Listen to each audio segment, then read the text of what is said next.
looking to have fun with it. Two dudes talking about whatever. Unlocking the secrets of the universe and also making shit jokes. Sometimes I hear our theme song and I just remember how ridiculous it is. Well, it's even more ridiculous because we sit here for a moment while it plays and I can just hear it in your headphones. I can't hear it. You just hear I just hear the whisper of it, and we just sit quietly for a moment. Yeah. We've chosen this life. I'm almost 30. No, I'm 19, dude. Crazy that high school's It's over. so crazy that. How are you feeling after high school? I just hope the parties are sick. Because Dude. I want to fucking... Hey, I'm excited for you, man. These are the best years of your life. Cherish them, dude. 5 years from now, you will be living alone in a duplex that you made into a triplex with other comedians. So cherish it. How did I get poorer after college? That's cool. I don't know how. Hey, we're back. Not me, dude. I don't have regret as a guy rapidly approaching 30. If I could go back in time and see myself at 16, 17, 18, I'd be like, don't change a thing. You're doing dude. everything. I'm going to be honest. All I would say is smoke more cigarettes. I would be like, hey, listen, relax. Don't take it too hard on yourself. But I would also be like, get to running. I was a big old 16-year-old. You say, when did you lose the weight? The weight. I love that's how people talk about it. When did the weight? When did like the cancer? When the cancer happened. When did Khloe Kardashian's revenge body come out? Because it's what, around. It's that day. Yeah. Is when our journey started. No, The I lost Catalyst? it was like 16. You can read Connor's autobiography, The Catalyst. It's about his weight loss journey prompted by Khloe Kardashian's It's weight like loss. The Alchemist, but it's just about me losing weight because of whatever the tallest Kardashian is. Tallest. We did. Hey, not untrue. We did this week. I love like in the 40s, the tallest Kardashian would be what they called like the bear Jew. Yeah. Oh, yeah. They'd be like, oh, a real handsome. Handsome's a word that women don't like anymore. I don't know if they ever liked it, to be honest. I don't think they did. Well, the handsome is that's how you describe like a woman who's Sort of a run defender. Yeah. Well, no, like Someone kind who of can set the edge. like a breedable woman from a painting. You know. Yeah. Yeah, I definitely. think is how you would describe it. That is how my uncle would describe it. He would be like, "This is a breedable woman from a painting." Yeah, exactly. And they also that's how your QAnon uncle would describe. Yes. He'd be like, I got to show you some documents that you're not going to believe. But also, Speaking of documents you're not going to believe, yeah, we read some documents you're not going to believe. did we? Yeah. What did we read? The thing. Oh, the thing we're doing. Yeah. The whole reason we're here. Like the Hillary emails, did they come out? Are they out yet, dude? Yeah, no, we did. We did Kafka's. We did David Foster Wallace on Kafka. Here, Yeah, you give an overview. I'm gonna mess with this headphone thing to make sure. Yeah, it's whatever going. you do a thing, I'll do a little overview of what we're doing. So, David Foster Wallace, who wrote Infinite Jest, who is Connor's favorite author of all time. I don't know about that. He Favorite three named guy who killed himself. In 1998, he delivered a speech called "Laughing with Kafka" at some memorial. There was a new translation of The Castle that came out, and he spoke at this thing about Kafka. And and we like Kafka. We like Kafka. In this, we as comedy husbands or whatever we are, have talked about Kafka, and we were like, all right, let's read this thing and then see, let's just see what it is. And it was pretty awesome. It's super short. If you're like listening to this and you want to check it out, I'll put a link to the free thing to read it. It takes you like, I don't know, it's like 20 minutes if you're a dummy. Yeah. 15 if you can read on grade level. I don't know, whatever it is. Just read it. It's good. It's a quick read. It's just from a short list of essays by David Foster Wallace. Essays and speeches, right? Yeah, that's a super cool website. I don't know if you read the link. I said the electric typewriter. I saw a lot of them, and I had never checked out that website before. It was pretty cool. Super cool. I think it went dark during COVID because the last entry is like a very ominous, like March 2020. Like, here's how you're all gonna die, and then there's never been an update to it. But if you type in tetw.org, it'll take you to that, and it's all these free articles. And if you're like, I don't know, for me, if I'm in the airport or I'm in a car and I just get too bored listening to a podcast, there's some cool articles. There's like, that's where I found a bunch of cool Joan Didion stuff, a bunch of cool David Foster Wallace stuff. But yeah, this article is about him being like talking about how I like the way that he gets into it is he's like frustrated trying to make his students understand that Kafka is funny. Right. That's the jumping off point. Yeah, which is a weird He thing. teaches like a college class, like what sounds like literature, like 101 or whatever. he taught lit one. like I'm trying. He taught at some weird school. That's like not a school you would think he would, like not an elite. Maybe Did you read Kafka in literature class? You were a lit major, I was right? an English major, and we read Kafka, and then we read The Metamorphosis and The Trial, and I think those are the two that we read. And The Metamorphosis is like one of my favorite things ever to read. Right. And there's a cool. I listened to a thing and a bunch of other people analyze it, and like it's kind of. The themes in Kafka that I like are he hates bureaucratic red tape. Like to a point where Kafka-esque is like means just this unnavigatable scenario where you're like, why can't I get to who I need to talk to? It's just like a nightmare. Right, like Hermes, the Jamaican guy in Futurama, the bureaucrat. Do you know what I'm talking about? I do. I thought you were about to go like messenger guy, and I was like, okay, we'll see.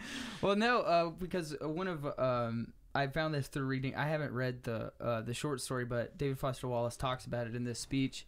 The Poseidon. Mm-hmm. The whole thing is allegedly it's a version of Poseidon who is like too tied up with paperwork to be able to like sail. He never gets to swim. Yeah. I didn't read it either. I was just reading. That's what it said in the article, and it's like, there's a lot of. So when you think about like Kafka's life, like he's this guy who dies before like really getting any acclaim, and he's working as like an insurance salesman, and he's writing all these letters being like, I hate this job. I only do it to have food. Like it's like some funny German word where it literally translates to like bread job, like job for bread. And yeah, he hates that. And then also like the main thing that I liked about, so David Foster Wallace is saying Kafka's funny, but not funny in a way of like modern American entertainment, where people say this to us after shows all the time. They'll be like, oh, what you do, you give people an escape, and that's really valuable. A, no, I don't. And B, that's not the only function of humor. And this article kind of makes the argument Kafka's funny, but he's funny about sort of like the truth of the human condition, which is not funny because it is funny, but it's simultaneously kind of horrifying. Right. Well, there's so many themes in this thing that are so great, and that is the biggest one that I zeroed in on too. Is it's like this is kind of a discussion we have with like comedy stuff all the time. Is like this kind of almost I just kept thinking like the Louis model. Yeah. Which is kind of like Louis Anderson, R.I.P. Ate your way to the grave. No, he seems cool, but you got to take it, you know? If it's there, you got to hit it. Which is more like this fundamental understanding of how inherently dark and funny the universe is. Mm-hmm. That it is kind of like a slow roll. It's more of a lens than like a setup punch, you know? Yeah. Versus in this, he kind of one of the major themes is him kind of basically criticizing Western comedy. Yeah. The idea of Western comedy versus like this seemingly more, I guess you would call it like a Central European take on comedy, which is this coal just like miner's view grim of the world. Kind of understanding of how funny reality is. Yeah. Well, that's like the perfect thing we both read Metamorphosis, which is the story of the guy waking up as a bug. Right, which is fun right there. That's the perfect example of he goes, what would happen? And you go, okay, that's funny. But then he goes, no, what would actually happen? Right. And there were all these like funny moments, like. But the setup is funny. It's like, dude, what if a dude was a bug? Yeah, it's gonna. What if you woke up a roach? That's hilarious. But then it actually is super dark, where it's like, at some point in Metamorphosis, his dad is chasing him. What if a bug smoked fat fucking doinks, dude? What if a bug hated his dad? Like, that's such a stupid. But that's part sometimes I feel like a fucking bug. Dude, you know when you're like stoned or drunk with your buddies and everyone's riffing, and then someone says something like that, where it goes. I literally had an experience like that. I took mushrooms with this kid, and he was like, dude, I'm like a slug. And everybody else was on mushrooms, so we were like, yeah, I kind of see it, actually. You're kind of like, you have some slug-like traits like that. Do you remember when we saw a bee commit suicide on mushrooms? I know we've already talked about it. But we literally watched a bee fly into our vision and then die. That's kind of Kafka. And we were like, that's for us. That's Kafka. Yeah, it's when the Kafka-esque. Because the assumption is that the bee will continue to live. Yeah. And just fly right by you. Nope, it's got to die sometime. That was such a jarring fucking thing. Oh my god! I can talk about that. I'll be talking about that for the rest of my fucking life. They'll be taking people don't understand it, and by people I mean the people at the people I shout this out on the bus. Inpatient therapy. Who pull over. I saw a bee kill himself. The people at the precinct restraining me.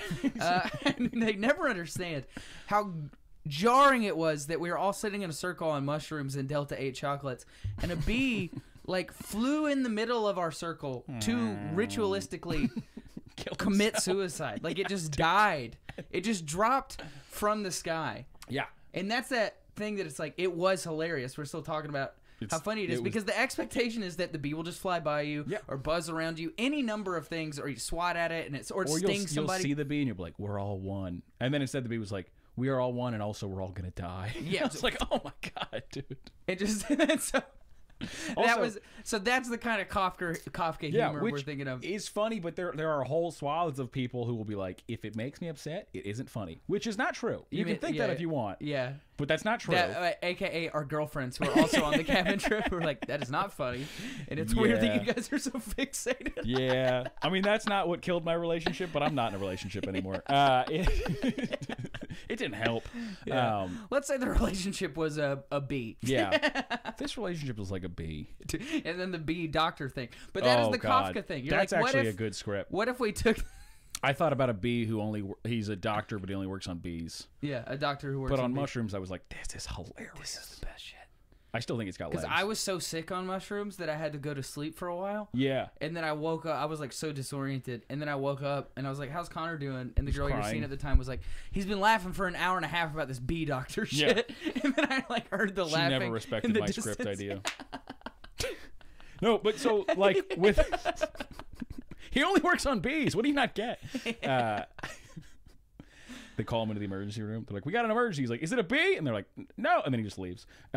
So, like, a perfect example of the funny stuff that's like this in Metamorphosis is, like, he gets turned into a bug, and his dad starts to resent him. And then at some point, his dad is chasing him with a broom and hitting him. And, like, throwing fruit at him. And the fruit's getting lodged in the bug. And it, like, rots. And you can read Metamorphosis as this amazing, profound, like, story about, like, the way somebody told me in English when I was an English major is like, if you think about it as getting old, it's an amazing metaphor, because it's like your family starts to resent you, and also like they get so used to the constraints of you being old and infirmed and not able to do anything that they kind of pause their own lives, and what a relief it is when the bug dies. It's a really dark, profound like meditation on getting old and how it affects your loved ones and how it eventually gets like ugly and dark. It's also a hilarious like slapstick thing of a man wakes up a bug and then his family starts being like, get out of here, bug, and he's like, brr! And he's like I love the passages in Metamorphosis when he's like too big and clunky to like get out of the door. And he's like, you can't figure. I mean, the setup alone is like you got to work up the next day, and you wake up and you're like, dude, it's a fuck, it's a Mario Party. Yeah. Oh, he's always worried about being late for work. Yeah.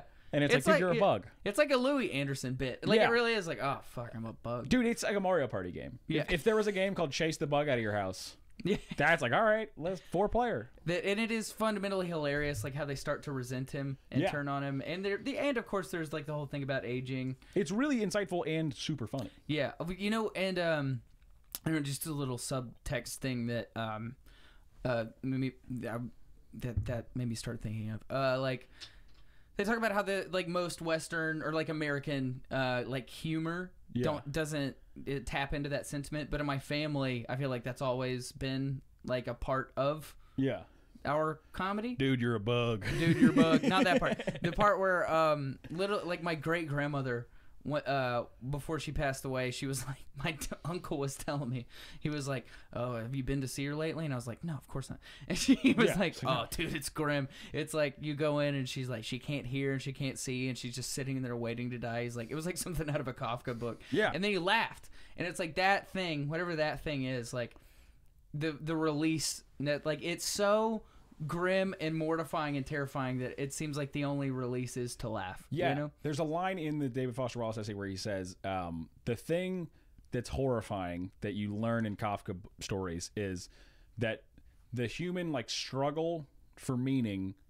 is the human condition. So essentially the journey to make something that is worthwhile to like of why you should be alive, that is the answer. You're the whole, like, I mean, I hate to say this, but it's like the journey is the way, like whatever. It is. Like that is it. It's a cliche for a reason. Which is horrifying. Yeah. If you think about like the only you're never going to get anything. The only like reward is like the struggle to find meaning. Yeah. That's an amazing point, but it's also like really funny because it's like, oh, you never win. Yeah. You just are like, come on, and it never happens. That's it. No, it's the whole. It's the people. Some people think that the whole point of human consciousness itself is just the universe observing itself. Yeah. It's like the universe experiencing itself in real time, or what we perceive as real time. Real world, the universe. And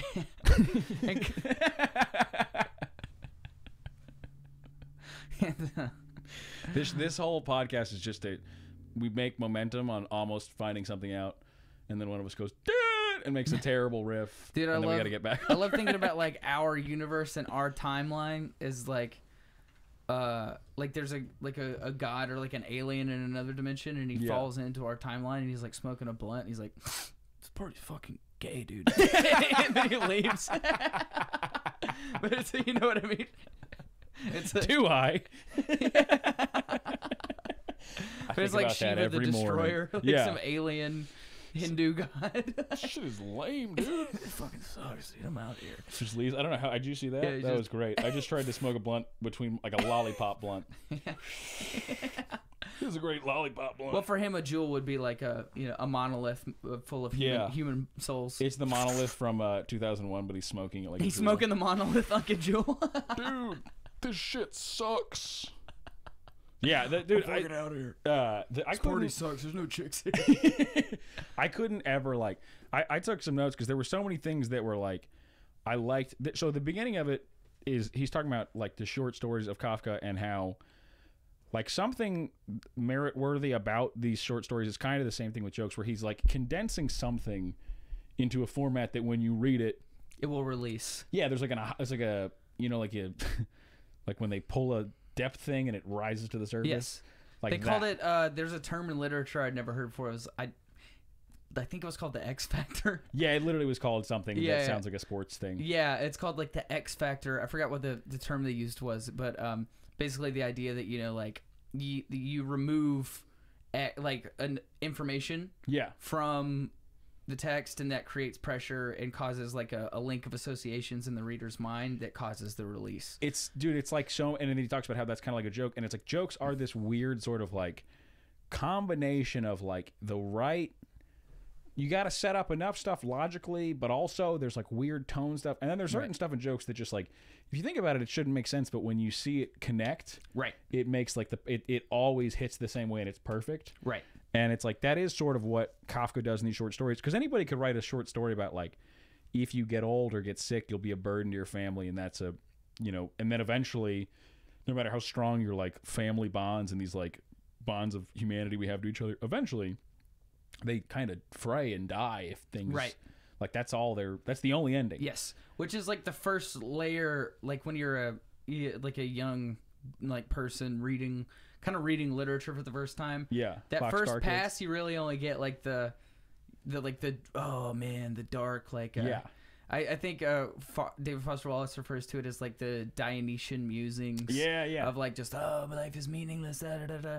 But this other layer is like, but because the meaning is almost like the humor in it. Yeah, well, there's all of it is the ability to perceive it as the grim things as funny points towards some kind of like meaning, you know? Yeah, there was some like quote thing I wrote down that it was just like it's like not only the universe is not only stranger than you think, it's stranger than you can think. Like it's stranger, it's so much weirder. Yeah. And even just like party sucks. It's crazy, dude. I'm out here. Where are all the chicks? I'm going to get some pussy. I can't wait to go talk to some chicks about this. They're gonna love that. They're definitely not gonna be like, get away, you fucking nerd. There's something in it where it's like these books are like, so he's kind of got like a combination of like realism and magical shit. I was trying not to say magic. That's what it is. It's magic, yeah. And that's my favorite author, Gabriel Garcia Marquez, the guy who wrote 100 Years of Solitude. He does the same thing where he'll have like a phoenix kill a main character, and then all the other characters have to like deal with the logical fallout. Right. Or like the phoenix killed Colonel. 100 Years of Solitude, and they're like flying magic carpets around. You're like, whoa. Like or the town stops sleeping for 30 years. Yeah. Everybody in the town stops sleeping, and they're like, this is part of the plot. Yeah. Like, is it? Yeah. But it's the best book I've ever... I love that book, and it doesn't bother me. So there's this thing when you... those literary devices, those magical ones. Yeah. David Foster Wallace talks about this in his dissection of Kafka. Is like those are the most effective literary devices because they touch on the same thing that fables touch on, which is like they communicate this sublime, like subarchetypical ideas that there's no other way to say it. Yeah. There's no other way to communicate the feeling of how useless you feel to your family when you're a piece of shit than being like, I feel like a roach. I feel like yeah, and he talks And about that just gets there faster. Or That's like- the magic of it, is what he says. That's what David Foster Wallace says. Is like nothing makes a joke more tasteless or like more boring than over explaining a joke. Yeah, and it's not only boring; it's like it bothers people if you explain it, where they're like, "Shut up." And I like the part where he says expressions. There's certain expressions that make their way, like they stay in the language because they nail an experience that, well, like nobody actually has it. Like when someone says, "They chewed me a new asshole." Yes, Only a lucky few actually get that experience. the chosen. The chosen, the commando, the elite. But we all understand what it means when you say they chewed me a new asshole. Right. It's universally across. It expresses like better than any other way of saying like they yelled at me and made me feel bad, and like it's just there's a reason it's the go-to for everybody. Yes. And then I love there's the part where he talks about like people say like love starved. There's sort of some analogy between hunger and like how you feel when you're unloved. Yeah. And then I didn't know this, and it's not Tongue as lashing? interesting. Oh yeah, tongue lashing. Yeah. I got a joke about tongue bath. I'll dare be it on the pod next week. Anorexia like is the Greek for like the word longing. Longing. Yeah. Which not a sensitive group. The Greeks. The Greeks. They're like, what? You're just real hungry? I don't know. Call it wanting or whatever. For a bunch of guys who fucked kids, they're not very understanding. Of Yeah, it's almost like they Mental didn't health care issues. about anyone else's whims. That is, dude. It's like that's why people are like, oh no, the Greeks just like appreciated the human form. It's like, yeah, unless well, could they give it some time? Yeah. You know, there's at least one philosopher who like didn't have sex with young boys in Greece. Name me one.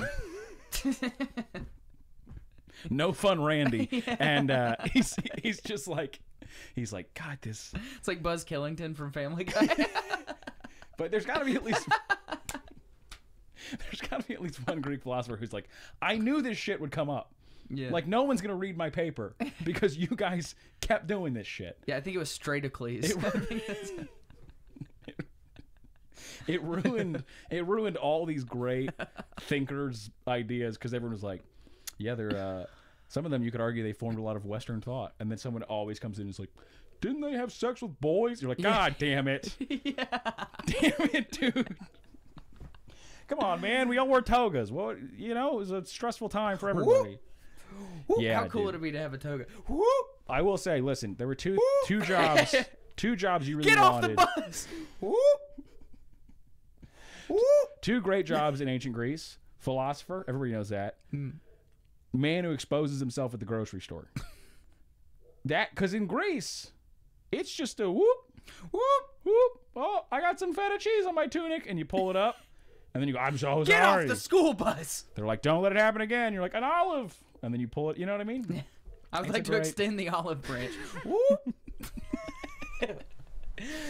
The olive nub. So Okay. should we work back to Kafka? So to be I clear, think we should stick with this Greek thing. so David Foster Wallace, he starts the speech with, "Hey, I'm so frustrated by how these college kids I teach in America, they don't get the humor in Kafka." Yeah. And he's beating his head against walls. And he's bummed because he wants them to realize like it's not this miserable experience. It's like a beautiful. there is joy within the Yeah. yes.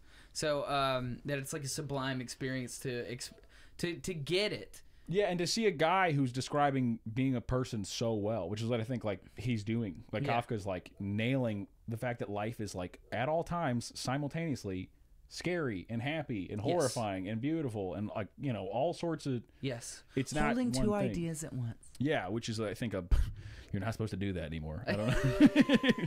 Here's your idea. So yeah, he said a great thing that was like that in America you think you're supposed to get the humorous in the he said his kids don't get it. Yeah. Or they think I don't get it. But the issue is that in America we think that humor is something to be got. Yeah. You know what I mean? It's a thing where it's like, did you achieve this or not? Yes. Set up, punch, laugh. Like, Yeah. that's the standard for a joke, as opposed to the humor being from a different, maybe more like Eastern or European perspective in terms of Kafka is like, oh no, I have no fucking idea. Yeah. We're grasping at straws, which Yeah. I couldn't stop thinking about Louis Anderson. But yeah. I mean, his comedy Louis- does have that Louis element, C.K., right? who's like the best, most profound Right. comedian. It's all sorts of that stuff. And his show, what's the one Horse with and the Pete? yeah, with the 10-minute opening scene of just a woman with a monologue, and it's like this weird monologue where you're like, is this funny? And then it gets kind of hot. And she's talking. It's a Laurie Metcalf. Yeah. And she's talking about like wanting to have sex with her Father-in-law, I think. her father-in-law, and eventually having sex with him. It's a 10-minute monologue. And then it cuts to Louis going, "Why did you tell me this?" And it's so funny. But dude, the fact that it's funny, I remember watching that with my college girlfriend and her being like, "Oh, so it was a joke." And I remember thinking, not that I didn't know we were going to do this podcast, but it's like, no, it still was everything it was until it was funny. It didn't erase the meaning. Yeah, it doesn't suddenly all get classified under joke. That's such a great. It's a monologue that's scary and interesting. Her and saying that is hot. such a great microcosm of like the whole Yeah, issue she really David set me Foster up Wallace well. is talking about. She really let me dunk You on her can't 10 years appreciate the later. entire the building of the pressure, which David Yeah. Foster Wallace talks about, and then the literary device is like it facilitates the release. So he said that Kafka understood that like inside of you, you had the pressure and the release. He just facilitates Two wolves. it. Inside you, there are two wolves. The pressure and the release. Inside you, there's Drake and Kanye. And but yeah, so he first starts out with this the story he pulls from is called The Fable. Yeah. Which is this Kafka fable where it's like, when I was a young mouse, I thought the world was huge, and beside me there were a wall as far as I could see out to the left and as far as I could see out to the right. And then as I went down the tunnel, the walls closed in, and I could see the trap that I was supposed to go into. And then he turns around and there's a cat, and he says, "Just change your direction," and then the cat eats him. Yeah.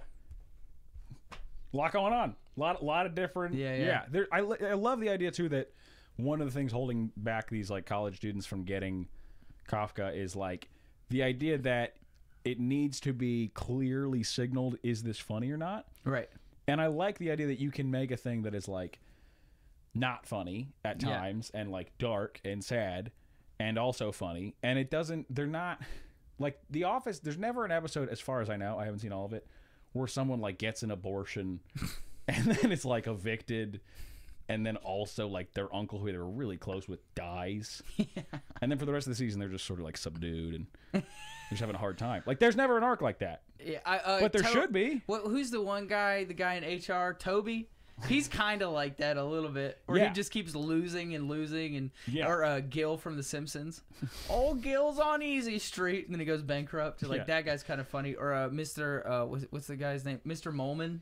Mr. Molman? Molman? He's a Simpsons character. You're more in The Simpsons. You're going in the deep cuts. Yeah, I'm deep cut. He's this, like, old man who's always like, go on Simpson. Go on The Simpsons. Wait, is he the old guy who looks like a Zelda character, kind of? Like, he's got a big beard and... No, he's got like he just looks like an old shriveled man. Okay, yeah. And they're like, you go on YouTube. There's a great one. There's a great clip called "The Agony of Molman," and it's just all the bad shit happening to Molman. Dude, some of the YouTube comps, or like more than comps, like YouTube projects people make, Yeah. where they'll be like, the arc of Ralph Wiggum's love life. Yeah. And it's a fucking painstaking researched. Maybe it's there, maybe it isn't, but they made it look like a real coherent project. I truly think that's like the only good art of our time. I really do. I really believe that. It's compilations. Simpsons compilations are like the way they take an arc of like a hyper specific like deep cut Simpsons character. It's the only good art is YouTube projects from people who, right after they pressed upload, shot themselves in the head. I believe that. I believe these things to be true. That's also, speaking of shooting yourself The in the agony head, of Molman. the agony of Molman. A thing I think that we both thought was cool about this was like, speaking of the agony, so Kafka dies unacclaimed, no success, from tuberculosis.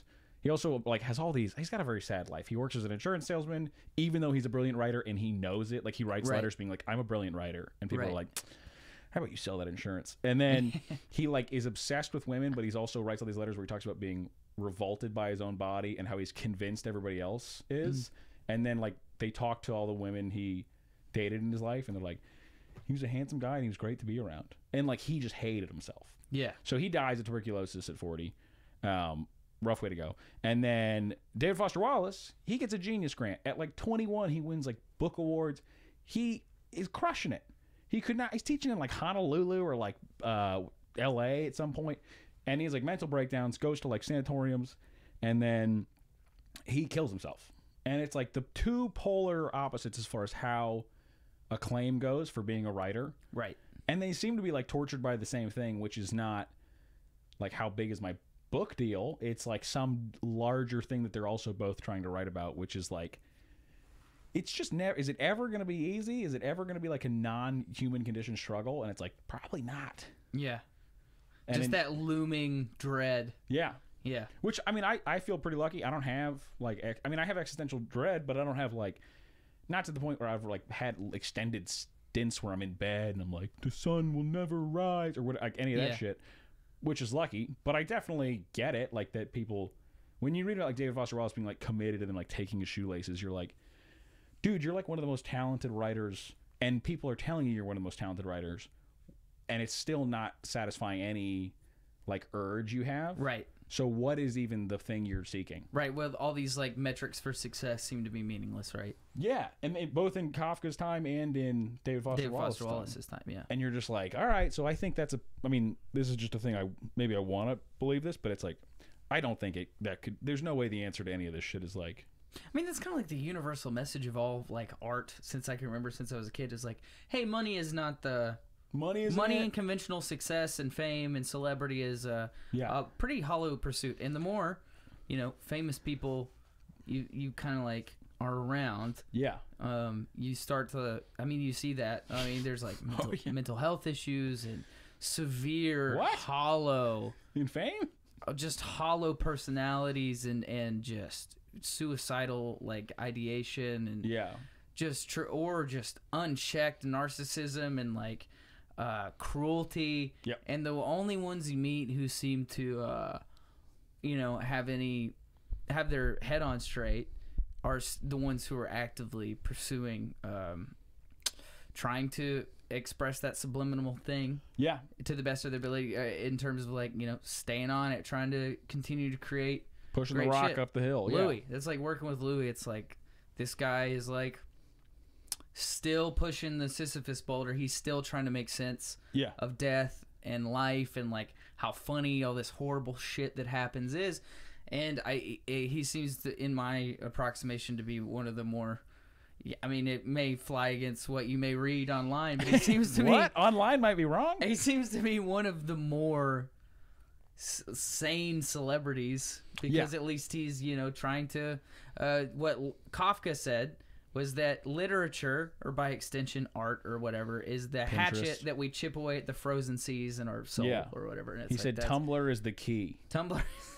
That's what he said, and then he shot himself, and then they were like, this is tuberculosis. No, so I think at some point we'll probably talk about this on the pod, but so David Foster Wallace also did a really famous speech called This Is Water, and one of the things he says in that is if you worship fame and power, you'll never have enough, and you'll be scared. If you worship being hot, you'll die ugly. Right. It'll never be enough. Basically, if you worship anything other than some sort of like principle or like White God. White, lightly bearded God. No, but pick whatever you want. It can be anything. But if you don't have some sort of actual principle that means something, you're just fucked. And he says it. I mean, it's a really great speech. There's too much shit in it for us to talk about like today, but I do think that's like kind of the key to a lot of literature, which is just like, yeah, man, it can't be. No, that same idea is expressed in Siddhartha, which we may have already. Did we already talk about it on the podcast? You talked about that one because I haven't read that, but you read that one. Yeah, it's like it's a guy, and he first wants to be a Buddhist, and then he's like, no, this is meaningless, and then he's like, well, now I want to get into business, and that ends up being meaningless, and he's like, now I want to have a kid, and like ultimately like that kind of becomes meaningless, and then he's like, he just abandons it all, and he goes to the river, and he works on the. He works on the river with the guy who runs the ferry He for like invents years and the years and years. big mouth bass. He invents the Billy Big Women want me, fish fear me. This multiverse sucks. I'm going to get some pussy. This multiverse is lame. Not even any pussy in this No multiverse. pussy in this river. So, but basically the end is like, yeah, anything that he chose to worship or make his thing was meaningless. The only thing that gave him any fulfillment was kind of the sitting and looking at the water and watching it all. Yeah. Watching it all roll by, which I think is a similar idea. You know? It's a really similar idea, and I also love that these guys who I think are, you know, important and meaningful to lots of people, not just you and me, who explore this idea of like, what is the meaning of all this?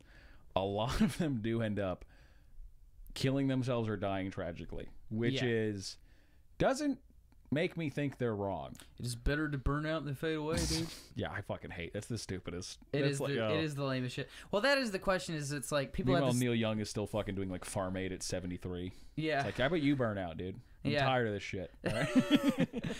Have you that tweet where it's like a written interview they did with Neil Young, and they're like, "How's your sci-fi novel going?" And he said, "It's a fucking mess." It's a fucking mess. It's a fucking mess, dude. All right, thanks for being here with us, Neil. Really appreciate that. I wrote Cowgirl in the Sand. I wrote a lot of songs about being on heroin. You like Neil Young? I love Neil Young, but mostly because my dad loves Neil Young, and it's one of those ones where it's like, we would listen to it in the car. So it's great. It's good, sad road music. He told me he broke up with a girl in like 1970 or some shit, and he had Neil Young's After the Gold Rush album and listened to it crying on the lawn at Florida State. Come back, you bitch. Dude, I'm gonna beat your dad up next time I, know. see him. What a nerd, dude. Yeah, what a nerd, dude. Your Oh. dad's getting a fucking swirly next It's time I see so. him. Listen, he showed me some great music, but that's some nerd shit. That is nerd shit, dude. He's getting a fucking wedgie next time I see him. If Neil Young comes to Zanies, I'm kicking him out. Dude, Hey, get that cowgirl in the sand out of here. Connor's dad, you better watch out, dude. You're getting a noogie next time I see you, dude. Better Never- steer clear. Something wicked this way Hey, comes. the lesson, as always, never admit you cried. Don't do it unless you want to get an atomic wedgie. We're giving you a wedgie and we're taping the foreign kid to the goalpost. Did you ever bully anybody? We're jocks. No, man, I was not. I never had like a stratified high school like that. Yeah. Where they were like, jocks over there. It's like, what? Yeah. We had a kid named Suitcase because he carried around a suitcase. And if you moved it, he would freak out. But you moved a suitcase, didn't you? You told me Who that. knows what happened with this suitcase? It definitely moved. I don't know how it happened. I gotta put on my sorry for the Was that phone suitcase? noise. I gotta put on my do not disturb like I'm cheating on you. Suitcase. No, we did. I didn't. I mean, I'm sure I was cruel in the way that a kid is cruel.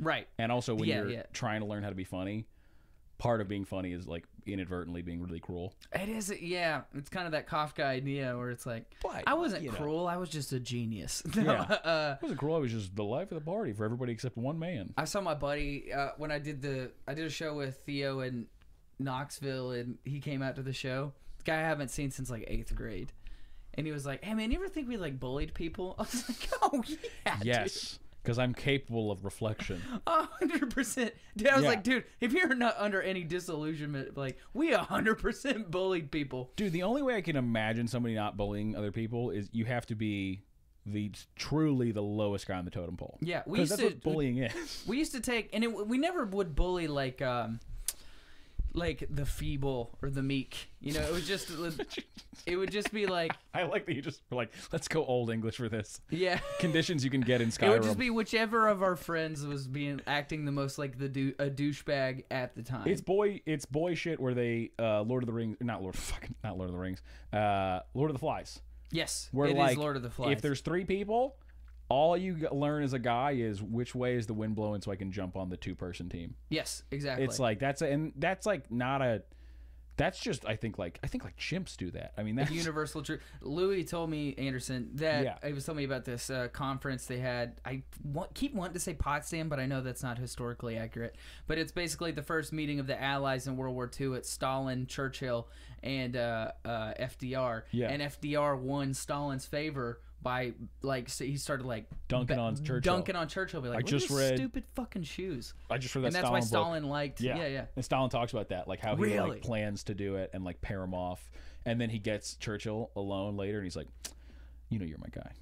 Oh no! Like shit. he like it's just I mean anytime there's 3 people, it's an incredible. That's what it is. Specifically dudes. I guess. Yeah. I guess women kind of have their own whatever I social think women hierarchy do it too. shit. I just don't know what the fuck they're doing. It's more like shadow games. Yeah. Also, women's bullying to me It's more like the eunuch in Game of Thrones. Yeah, because at the end of it, you're like, what do you even want? And he's What like, is this? balls? Balls. No, women's bullying, I'm sure it happens on an incredibly interesting level. I just have no fucking idea what's going on. Like, whenever you hear... Sometimes someone will tell me a story. Like, a girl will tell me a story about how her friends are acting towards her and how she responded. And it's supposed to be like a cut and dry narrative of, like, what has occurred in this relationship. Right. And I truly am like, and how do I... What? Like, what am I supposed to... What am I supposed to What take was the thrust of this story? But if you were one of her friends, you might be like, oh, these were the liner notes I was supposed to pick up contextually. Dudes almost give you an umbrella sentence of like, here's what the story's about. They're like, Chance is a dick. Chance moved my hat. And so I know if I get lost, I can refer back to Chance is a dick. Oh, this story's about Chance being a dick. Yeah, yeah. Sometimes when a girl will tell me a story about like a very specific girl and girl interaction, I get to the end of the story and I go, I have no idea what any of that means for the context of you guys. Is that mean or bad? It's like it just makes me realize. So you're saying that like the actual events in the story don't point towards any information that you can extrapolate, right? Yeah, it's not that the story doesn't make any sense. It's that like what do I take out of this? She came to use like a kind of antiquated example. It'd be like she stole my carriage. Yeah, you know, like, oh, Becky came to the party and she was wearing the same Fenty lip gloss I had last year. This girl told me a story. And you're like, what the fuck does that mean? It's like, well, that means that she copied something I did, or she's acting like a slut, or like, you know, like you don't know what to extrapolate. Somebody told me another. It's kind of honestly, it is like that thing though, that like that mystical communication thing that's cool for them. That's their. Well, also I think we have that. Like I think there's shit. Like if we were like there's I think both people have it. It's just both genders have it, and I do mean too. But I think, but no, the only two genders have all it. people have that. All people have that. You just it's whatever ways they manifest are specific to whatever your hobbies and interests are. Yeah, it's like when you tell somebody like a comedy story about somebody did a comedy thing that you think is shitty, and they're like, "Why is that bad?" And you're like, you don't get it. Yeah, you're like, he sat down on the stool. You're like, okay. Yeah. And he's like, well, that means he's a douchebag. Yeah, you know, that means he put a fedora on the mic stand. He should be killed. Yeah, it also it denotes a lot. There's a lot. There's a lot of things. It tells you a lot about somebody. And you can probably, if you're at home, figure some of them out. Yeah, if you want to. Yeah. He sat on the stool. You know what I mean? No, I think that I was having this argument with somebody online in my head where they were like, somebody was like, this horrible tweet that goes around, like the whole like man bad tweet thing where it's like men play golf because they don't know how to just go on a walk and talk to each other, and it's just like, no, I mean there's like all this like men, as if I see parades of women walking and talking, as if you're not doing it at the mall. No, that's a stupid tweet on so many levels where it's like, that's not true. Yeah, why don't y'all walk into therapy and talk about how you're a narcissistic, insane person? Also, we don't play golf as like a fucking whole gender. No, you know what I mean? We don't as a gender. Also, those people who do play golf, there is an incredibly complex set of communication and like mystical attributes. Like, oh, he's in the rough, you know, and he's like, but he's really talking about how, you know, he went bankrupt. Like, oh, you know, Jim's in the rough, and it's like all these other like beautiful things about human connection and communication that you get to just like wipe off the board because it's a thing that men do. Well, it's the same thing as me going like, women get their nails done because they can't talk unless they're doing something with their hand. It's like, that's none of that. No, it's, there are specific things that they do, and then like around them, because you do them enough, like specific things pop up. But dude, all those tweets that are like, one gender does this and it's proof of how dumb they are, is like, that's not true. It's just like the laziest shit. It is. Women do act like they read, but that's the only one. That's the only one that's true. That's the hill I'm gonna die on. I will. I know you're not reading them. I know you're not reading the books. I will. You're die just on, acting like it. As someone who's on the dating apps all the time, there is a just onslaught of bullshit where they go, "Thing you need to know about me. I read a lot." And then you A talk lot to of them. bullshit. Yeah, A lot of Harry Potter. You'll talk to them and they'll be like, "I read 3 books, and all of them were set in Brooklyn by people who live in Brooklyn." And I've you're like, read "All those Harry books suck." Potter 10 times. Dude, there's so many. 10 times? There's so many things on dating apps that I hate, but the like people being aggressive literally before you've met them is one of the reading one. Dude, one girl was like, "Try to keep up." I was like, "With your reading? The fuck? How am I gonna keep?" First of all, I probably read. We're probably gonna be okay. We're probably gonna be all right. And second, keep up with what? The fucking thing you're supposed to just enjoy? Right. Exactly. Yeah, all those tweets about like I'm sending it back, dude. I'm sending that ball back across, dude. This whole like women read more than men. I'm hitting it back. I'm not on Twitter, but I didn't even know that was a ball. Yeah. But yeah, fucking yeah. I mean, dude, that's well, so there's insane. that David Foster Wallace is an example that women use, like, oh, he has Infinite Jest on his bookshelf. Yeah. You know, which is like, oh, he's, you know, you're actually reading Infinite Jest. I am reading it. I wasn't going to say it solely not to, but yeah, I am reading it, and you know what? It's an incredible. I'm sure it is. It's an incredible, like, it's a virtuoso writer where you're like, dude, if you like anything you've read at any point, if you like Harry Potter, you'd probably like some of Infinite Jest because it's just interesting to watch someone's brain. The same reason anyone likes reading. You get to live inside someone else's brain. I agree, yeah. It's great. So, like, I love the idea that because you knew a guy who was shitty to you in college, right, who had Infinite Jest, everybody who reads it is a dickhead. I hate that. I've said it before, I've said it again. I'm so anti don't like something because of the fan base. It's so stupid. Dude, Rick and Morty was my favorite. So when we first lived together, you would watch Rick and Morty with Matt. And hold on. Do you hear that? The sirens? Uh-oh. Is this the bad take police coming to tell me that my opinion sucks? Do you hear that? Somebody's sitting on a stool on stage. Well, we're in East Nashville, so nothing bad is happening. Yeah. But yeah, no, you guys watched Rick and Morty, and I would never watch it. I would just walk in and be like, bunch of nerds trying to get pizza sauce at McDonald's or like whatever that thing was. And then years later, I started watching it with my then girlfriend, and it's awesome. It's like a great, really hyper fast, funny show. Yeah. And the only reason to hate it is like, I don't know. I literally don't know. Yeah, because you saw incels liking it, and you go, that dude, cannot be good. Incels like plenty of good shit. I mean, they're not. I don't. Fedoras. Can't believe they took that from us. Just because a group of people who are bad, like something doesn't. Like, okay, Final Fantasy. I like. This is a bad sentence. This is we're gonna probably make this into a clip, but I like that terrorists have some sort of like larger purpose. They're not just fucking around. Now, I don't agree with their purpose. But they're not lazy dudes. You start to sound like Jordan Peterson. Hey, man, he's got, again, this a is guy. A real Jordan Peterson take. Dude, a guy nobody likes. You just need to make your bed and behead a journalist. You need to listen to a man who might be a frog. An undercover frog. Just listen to him. What's the problem? Make your bed and kill your pig wife.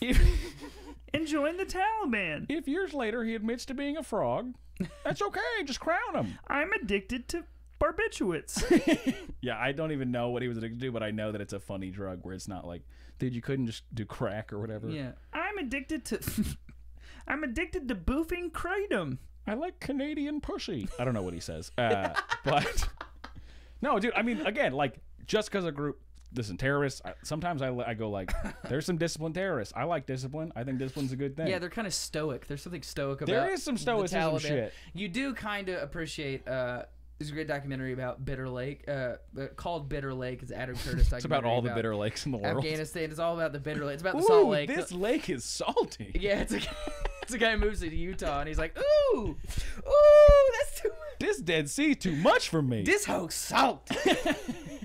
Talking about some McDonald's fries. We're happy to announce Animal Secret's first movie. It's going to be called Salty Bodies of Water, and we're just going to go around. Bitter Lake 2. You're going to love it. No, but it's about kind of Afghanistan. And you do appreciate their... you always appreciate... It's like the Fremen in Dune, or like the reading about the Mongols. You just appreciate... Yeah. Even if people have like some like... I shudder to say barbaric tendencies. Yeah. You appreciate their conviction. Dude, I'm going to go full on Mongols are barbarians. Yeah. And if any Mongolian listeners are upset, that's on you, man. I'm not the one who made a temple I of skulls. I think they would be, but I don't think the timeline is right on calling them barbarians. Also, okay, I just think it's funny. Yeah. But also, like, anybody who makes... Here's my rule. Not me, dude. I'm too much of a historian to find that funny. Anybody who Call me makes... Zen Sawyer, dude. I cannot... Anybody who makes a mountain of skulls, barbarian. Metal as fuck. Dude, and I love, too, that you're not allowed to say, like, any group in the year 1200 was barbaric, where it's like, they literally all were. Like, everybody in the year 1200. Dude, they had like, he's going at the frame. They had all the bad stuff. There was no women's suffrage in the year 1200. Everybody's got swords. It's a bad time. I just think the timeline's wrong.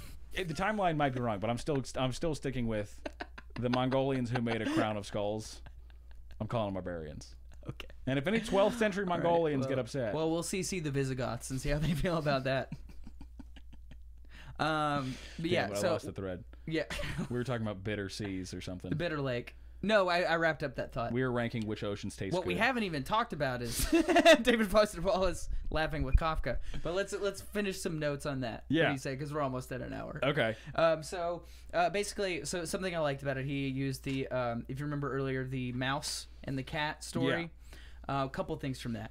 He then talks about his students who, he describes, like, you know, frat boys hanging naked out of windows and, like, needing an escape during their adolescence, because as a country, we are in an adolescent phase of, like, consuming media. That's basically how we as a country, the way we consume art and media is our adolescence, and it is the most terrifying time for an individual to be alive, and as a country we were kind of experiencing collective adolescence, which I really like in terms of, like, how we watch Marvel movies and stuff like that, where it's like we have to watch, like, stuff kids like that is mass produced.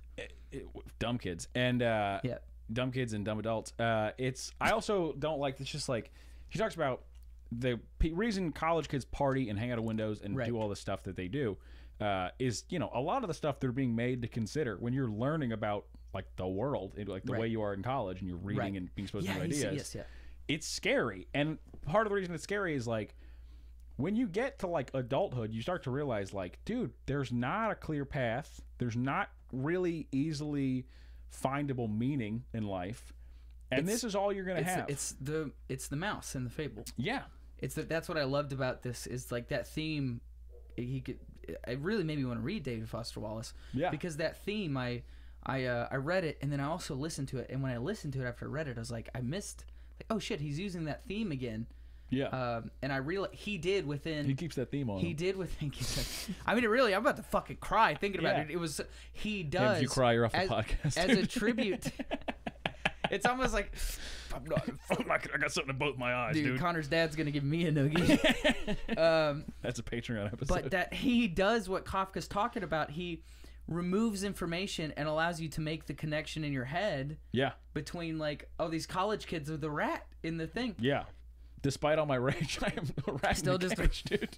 No, but it's a genuinely, like, insightful way of, like, that's sort of one of the hard parts of, like, all these things. It's just, also I love, too, the idea of a mouse.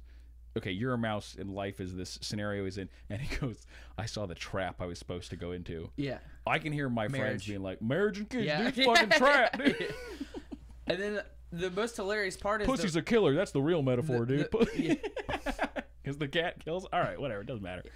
It was a sweet one. But but then the cat comes along and he goes, you just got to change your direction, and then he eats him. Yeah. Which is, like, the voice in your head, or, like, this idea in life that it's like, oh, you just got to find something new you're into. It's like, it doesn't matter. You get cancer tomorrow. Also, classic funny thing of, like, and then eats him. Just a quick, snappy little, and then the mouse goes, oh, shit, and then he's dead. Yes. Which is, like, how funny things, dude, that's one of the funniest scenes in that No Country for Old Men. Yeah.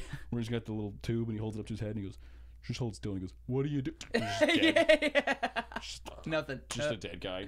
Yeah. You're like, it won't be cinematic. No.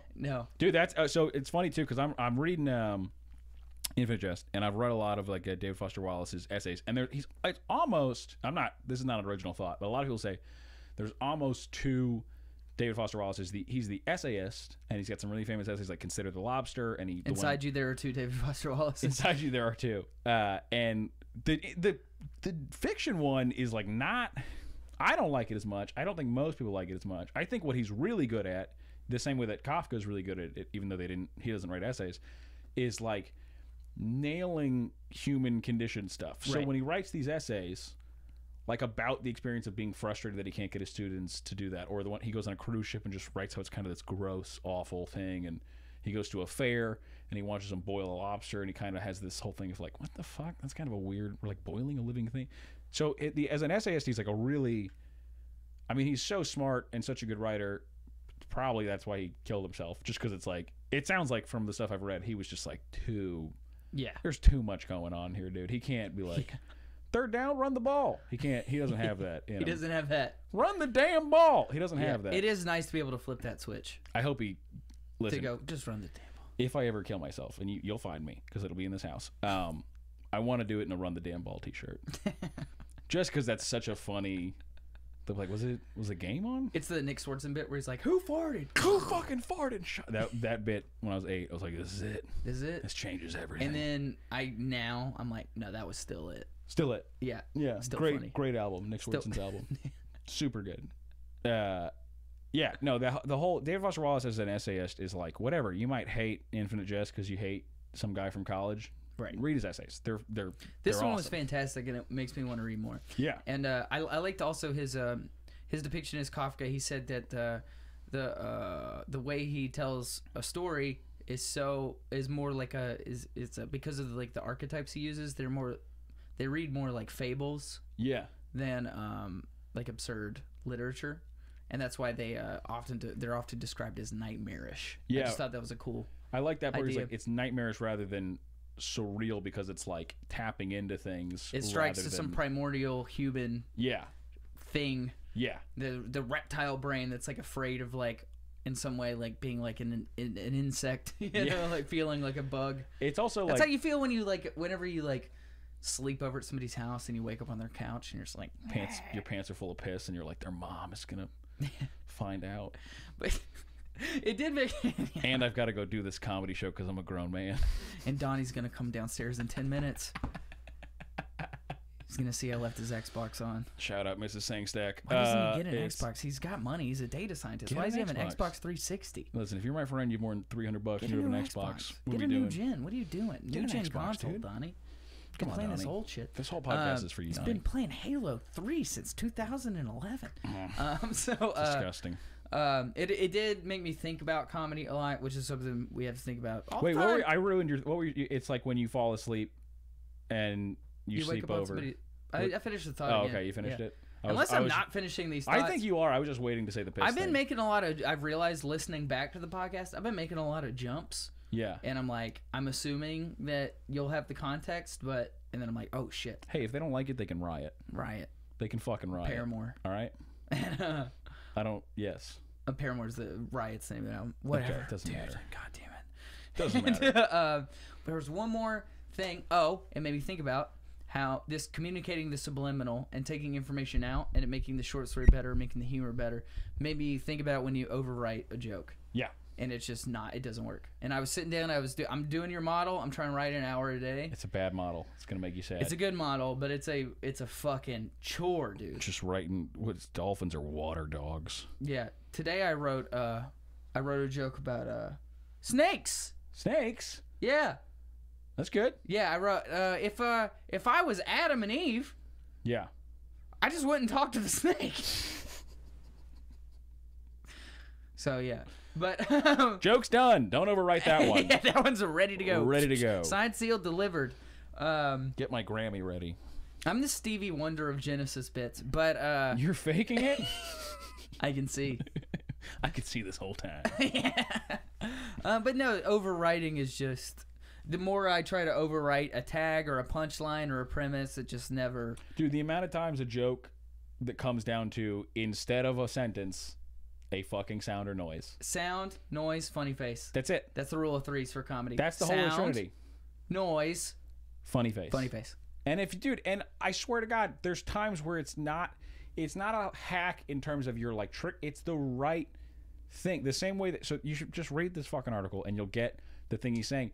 There are times when the just combining things in the right way makes them have these interactions that make it greater than the sum of their parts. And that's what jokes are. You find for some reason, the right noise on top of the right setup makes it a joke. It's the cat eating the rat. Yeah. The cat doesn't go, well, life is ultimately a meaningless thing, and, you know, either regardless of what you do, it doesn't really matter. He just eats him. Yeah. And then he licks his paws like a psycho. You know? Sound. Noise. Those are the same thing. A lot of my Funny face. sound, noise. Oh shit, that's the same thing. Oh shit, we based our life on synonyms. My life's about two things: hot chocolate, hot cocoa. Oh no. Oh shit. I gotta call everyone. I gotta get to the post office. All right, well, that is the end. Of course, that's the end. We're not. What are you gonna find something else? That's it, dude. Sound and noise are the same thing. Figure it out. So yeah, check it out. Maybe we'll post a link on the Patreon or whatever, and the YouTube, the liner notes of this YouTube video. The Laughing with Kafka by David Foster Wallace. Oh yeah, we will put a link up. That's an easy one to put up. And it's 15 minutes if you read on grade level. Just read it and then send us a weird message. Or if you're one of the guys who already sends us weird messages on Instagram, you take a week off. Yes, you should read it, but I'll also post the clip to just the YouTube audio. Hell yeah. So and you want to plug anything? This will be out like February. I'll be in Dallas and Houston, and then the following week I'll be I don't know, it'll be on my website. If you want to check it out, it'll be on Instagram or it'll be on Connor Larson Comedy. Cool. And we'll at Connor Larson Comedy. Both be at Zany's on some Mondays and Tuesdays at. Yeah, and we're both doing a TV taping at Zany's for Circle Network, which you've never heard of. Yes, you have. Don't you watch because it's the Opry channel. Yes. They do not broadcast in Nashville. Yeah, well, it doesn't make any sense, but or difference. So we'll be on after the Little League batting practice show. Yeah. So that at the end of February, I think my date is the February 28th. Okay. We'll be doing those. I'll be that. That's the same one. I'll be that. So we'll be doing our best clean material there. Come see it, but don't bother us. We got stuff going on. We got stuff going on. Chance Willie Comedy. Chance Willie Comedy for all my dates. I'm with Theo Vaughn. February. In February, so check It'll that be out. On the website. Animal Secret. I really nailed on the last podcast. I nailed the outro. Yeah, you nailed the promo. I'm not nailing it this time. At Animal Secrets Pod on Instagram or Animal Secrets Podcast on iTunes. Rate, review, comment, all that stuff. Yeah, Animal Secrets YouTube. We're gonna start putting all the video out there. Check that out. Share with an autistic friend. And then, subscribe. Send us a blanket. Make us a crochet thing. It'll be a good time. Yeah. All right. Thank you for listening. Thanks, everybody.